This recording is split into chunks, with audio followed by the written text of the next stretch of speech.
নমস্কার বন্ধুরা, আমি মধুস্মিতা। আমার চ্যানেলে আপনাদের সকলকে জানাই স্বাগত। তো বন্ধুরা, কেমন আছেন? আশা করছি সবাই ভালো আছেন, সুস্থ আছেন। আজকে বানাবো আলু দিয়ে কাতলা মাছের ঝোল। তার জন্য নিয়ে নিয়েছি 4 পিস কাতলা মাছ, একটা পেটি আছে ছোট ছেলের জন্য, আর 3টে গাদা পিস। যাই হোক, মাছের মধ্যে এখন দিয়ে দেবো নুন আর হলুদের গুঁড়ো। তারপরে মাছটাকে মেখে 2-4 মিনিট রেখে দেবো, তারপরে রান্না করতে যাব। চলুন, পুরো ভিডিওটি দেখার কিন্তু অনুরোধ রইল। আজকে একটু বাইরে কাজ ছিল, তাই জন্য বিশেষ কিছু রান্নাও করতে পারলাম না। ভাবলাম ওই মাছটা তো আছে, ওই আলু দিয়ে একটুখানি মাছের ঝোল বানিয়ে দিই। আর চাটনি তো ফ্রিজে রাখাই আছে, আর কিছু করতে লাগবে না। তাই জন্য ওই মাছের ঝোল আর ভাত। যেহেতু কাজটা তো বাইরের কাজটা তো আগে করতেই হবে, তাই জন্য আর কিছু রান্না করতে পারলাম না। যাই হোক, মাছ তো নুন হলুদ মেখে নিয়েছি, এরপর চলে এলাম মাছ ভাজার জন্য।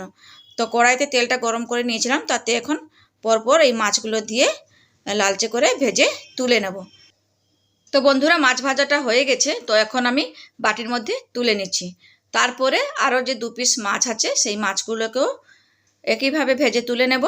তারপরে আমি মানে মাছের ঝোলটা বসাবো। কিন্তু এখনও অবধি আমার আলু কাটাটাও হয়নি, এখনও আলু কাটবো। তারপরে মাছের মধ্যে যে মশলাগুলো দেবো, সেই মশলাটাও আমাকে রেডি করতে হবে। তো প্রথমে তেলের মধ্যে মাছটা দিয়ে এরপরে চলে এলাম আদা রসুন বাটার জন্য। তো আদা রসুনটা বেশি করে একটুখানি মানে কেটে রেখেছিলাম, তো একসাথে বেটে নিচ্ছি। আর বারবার করে আমাকে বাটতে লাগবে না, তাই জন্য একটু বেশি করে রসুন আর আদাটা দিয়ে তো মিক্সিতে একটু নিয়ে নিচ্ছি। এখন বেটে রেখে দেবো, যখন লাগবে ওখান থেকে একটু একটু দিয়ে রান্না করে নিলে হয়ে যাবে।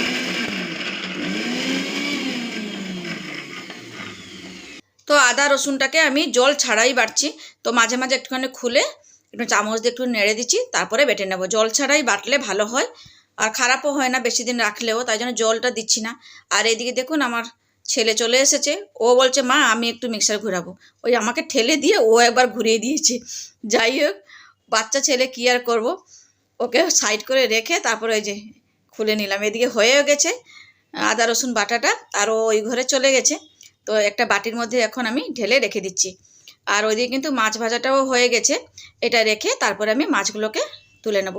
এই যে দেখুন, মাছ ভাজাটাও লালচে করে ভেজে নিয়েছি, এখন বাটির মধ্যে তুলে নিলাম। চলুন, এখন গ্যাসটা বন্ধ করে দেবো। যেহেতু এখন অবধি আমার আলু কাটা হয়নি, তো প্রথমে এই আলুটাকে ছুলে নিচ্ছি, মানে খোসাগুলোকে ছাড়িয়ে নিচ্ছি।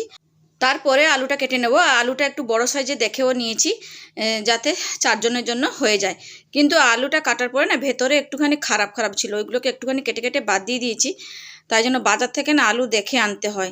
এত বড় আলু আনলেই ভেতরে মানে পোকা থাকে, কিংবা দেখবেন একটু ফাঁপা ফাঁপাও থাকে। যাই হোক, একটুখানি বাদ বুদ দিয়ে আমি আলুগুলোকে কেটে নিয়েছি। অনেকগুলো পিস হয়েছে, আমাদের 4 জনের মতন হয়ে যাবে। চলুন, আলুটাকে ধুয়ে রেখে দিয়েছি ওইদিকে। আর এইদিকে এখন মাছের ঝোলটা বসাবো। প্রথমে না আমার একটুখানি ভুল হয়ে গেছে, প্রথমে আলুটা ভেজে নিতে হতো। যাই হোক, তেলের মধ্যে দিয়ে দিয়েছি গোটা জিরে ফোড়ন, তারপরে দিয়েছি পেঁয়াজ কুচি। এরপরে কি করলাম, একটু ওই আলুটাকেও ওই পেঁয়াজের সাথে একটুখানি লালচে করে ভেজে নেবো। কী করবো আর, ভুল হয়ে গেছে যখন, প্রথমে আলুটা ভেজে নিতে হতো মাছের ঝোলের জন্য। যাই হোক, পেঁয়াজের সাথেও আলুটা দিয়ে একটুখানি লালচে করে ভেজে নিলাম, একটুখানি নুন দিয়ে দিলাম। আর এরপরে ওই আদা রসুন যে বেটে রেখেছিলাম, একটুখানি আদা রসুন বাটাটা দিয়ে দিলাম। বেশ, এরপরে একটুখানি মশলাপাতি দিয়ে দেবো, হলুদের গুঁড়ো আর লাল লঙ্কার গুঁড়ো, জিরের গুঁড়ো, ধনে গুঁড়ো, আর একটুখানি চিনি দিলাম। বেশ, এরপরে একটুখানি ভালো করে কষে নেব। আর ঢাকা দিয়েই কষবো, একটুখানি নেড়ে নিচ্ছি। তারপরে আমি ঢাকা দিয়ে 2-4 মিনিট এইভাবে রেখে দেবো। আর এদিকে মশলাটাও ভালো মতো কষাও হবে, আর আলুটাও সেদ্ধ হয়ে যাবে। তাই জন্য একটুখানি ঢাকা দিয়ে দিলাম। চলুন, এইরকম 2-3 মিনিট আমি রেখে দেবো। আর গ্যাসের ফ্লেমটাকে একটুখানি কমিয়ে দিচ্ছি, তারপরে ফিরে আসবো। তো 2 থেকে 4 মিনিট পর ফিরে এলাম, মানে ঢাকাটা খুলে দিলাম। তারপরে আমি জল দিয়ে দিয়েছি, যতটা পরিমাণে আমি ঝোল রাখবো সেই অনুযায়ী একটু জলটা দিলাম। বেশ, একটুখানি মিশিয়ে নিচ্ছি। আর এই সময় একটুখানি নুনটাও আমি টেস্ট করে নিয়েছিলাম, কারণ নুনটা তো সবসময় ঠিক থাকে না মাপটা। তাই জন্য একটু নুনটা টেস্ট করে আর একটু নুন দিয়ে দিলাম। আর বেশ, ঝোলটা ফুটে উঠেছে, এখন একটুখানি ঢাকা দিয়ে দিচ্ছি। বেশ, আলুটা ভালো মতো সেদ্ধও হয়ে গেছে। এখন চলুন, ভেজে রাখা মাছগুলোকেও দিয়ে দেবো। আর মাছটা দিয়ে 2 থেকে 3 মিনিট ফোটালেই হবে, কারণ আলুগুলো আমার মোটামুটি এত সেদ্ধ হয়ে গেছে, মানে একটুখানি ভেঙে ভেঙেও যাচ্ছে। যাই হোক, এখন ভাজা মাছগুলোকে দিয়ে দিলাম। এরপর 2 থেকে 3 মিনিট ফুটিয়ে তারপরে আমি ঢেলে নেব। তো বন্ধুরা, আজকের ভিডিওটা কেমন লাগলো অবশ্যই কিন্তু কমেন্টস করে জানাবেন।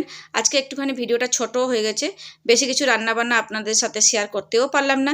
যাই হোক, আবার নতুন ভিডিও নিয়ে আপনাদের সামনে চলে আসবো।